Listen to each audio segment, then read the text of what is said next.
Hi my viewers. நாம இன்னைக்கு என்ன பார்க்க போறோம்னா, இந்த மாதிரி ஒரு வீடியோவை எப்படி எடிட் பண்றதுன்னு பார்க்க போறோம். நீங்க நம்ம சேனலுக்கு புதுசா இருந்தீங்கன்னா, நம்ம சேனலை ஃபர்ஸ்ட்டு சப்ஸ்கிரைப் பண்ணிக்கோங்க. வாங்க வீடியோக்குள்ள போலாம். ஆப்பை ஓப்பன் பண்ணிக்கோங்க. இப்போ நியூ ப்ராஜெக்ட் செலக்ட் பண்ணி,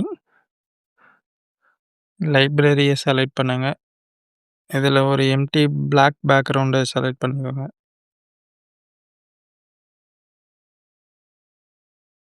இதோட ஆஸ்பெக்ட் ரேஷியோவை சேஞ்ச் பண்ணிக்கோங்க.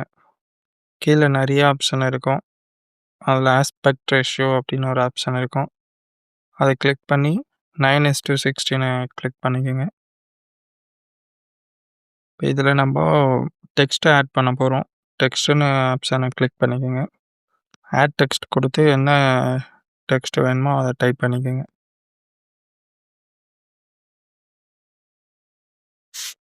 டைப் பண்ணிவிட்டு இதோட ஃபாண்ட்டு சேஞ்ச் பண்ணுங்கள். பக்கத்தில் பார்த்தீங்கன்னா டெம்ப்ளேட்ஸ் பக்கத்தில் ஃபாண்ட்டுன்னு இருக்கும்.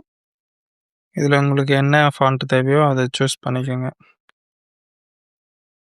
நெக்ஸ்ட்டு எஃபெக்ட் ஆப்ஷனில் போயிட்டு எல்லோவை செலக்ட் பண்ணுங்கள். செகண்டாக இருக்க ஆப்ஷனை செலக்ட் பண்ணிக்கோங்க.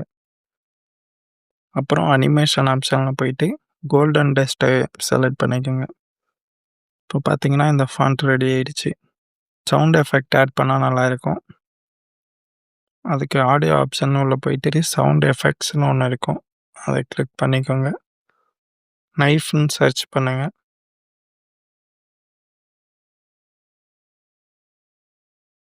இதில் டிஃபால்ட்டாக நிறைய இருக்கும்.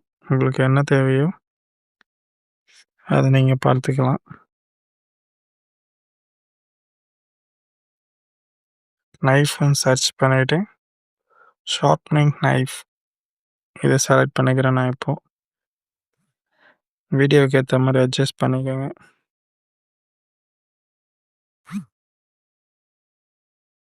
இப்போ ப்ளே பண்ணி பார்த்தீங்கன்னா இந்த வீடியோ ரெடி ஆகிடும்.